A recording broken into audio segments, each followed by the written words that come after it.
Adventurous kids, explore with education and learning what a wild life is in the Everglades. I want to explore the Museum of Discovering Science. What plants do butterflies like? I want to know about Key West Adventurous Kids, learning and fun. Adventurous Kids!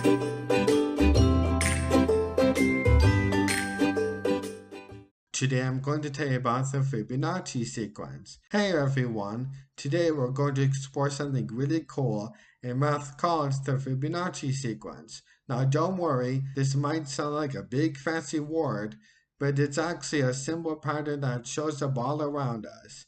Once you learn it, you'll start seeing it everywhere, in nature, in art, even the way things grow. Let's start with the basics. The Fibonacci sequence is a list of numbers that starts like this: 0, 1, 1, 2, 3, 5, 8, 13, 21, and it goes on forever.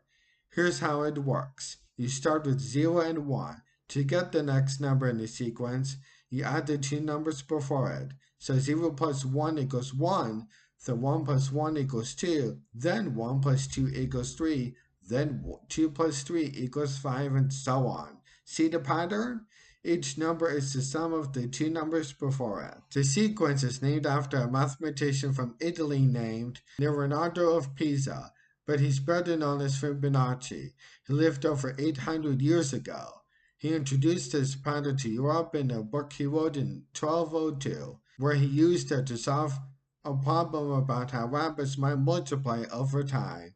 It turns out that this simple pattern of numbers could be used to figure out how fast rabbit families grow. Kind of wild, right? But rabbits aren't the only place this pattern shows up.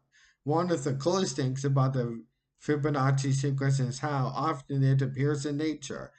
If you look at the center of a sunflower, you'll see tiny seeds arranged in spirals that follow Fibonacci numbers. The same goes for a way pine cones grow, how leaves are arranged on a stem, and even how hurricanes spiral. Nature just seems to love this sequence. Now here's something even more amazing. If you take any number in the Fibonacci sequence and divide it by the one before it, like 13 divided by 8 or 21 divided by 13, you'll get a number that is close to 1.618. This special number is called the golden ratio. It has been used in art and architecture for centuries because people think it creates the most beautiful shapes and designs. Even famous buildings like the Parthenon in Greece and works by Leonardo da Vinci are believed to use the golden ratio. You might be wondering, why does this matter to me? Well, the Fibonacci sequence helps us understand patterns and growth. It shows up in computer programming, music, and even in how galaxies spin. Understanding it can help you see the world in a different way and realize that math isn't just about numbers.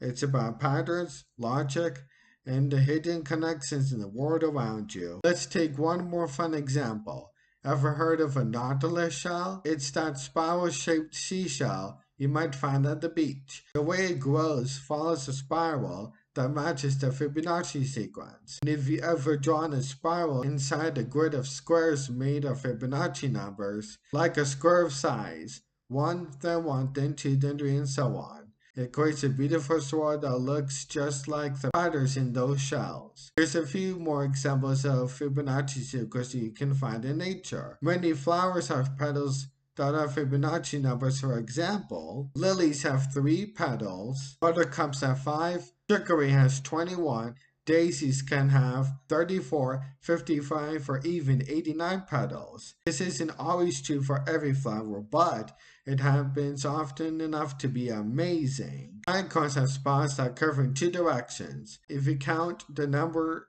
of spirals in each direction, you'll often find a consecutive Fibonacci numbers, like 8 and 13 or 13 and 21. Plants like cactuses and aloe vera often have spines or leaves arranged in Fibonacci spirals.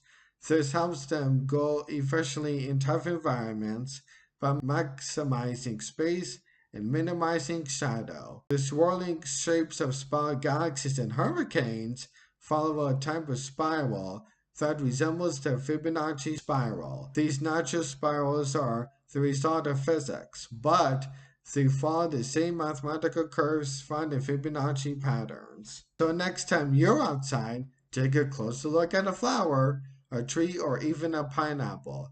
You might just spot the Fibonacci sequence at work. It's like a secret code hiding in plain sight, one that connects math, nature, and art in a truly amazing way. Keep your eyes open, who knows? Maybe you'll be the next person to discover a new place where this awesome pattern shows up. Thanks for watching this Adventurous Kids episode. What did you learn today? Adventurous Kids! Adventurous Kids! What was the most interesting fact? Adventurous Kids! Adventurous Kids! Adventurous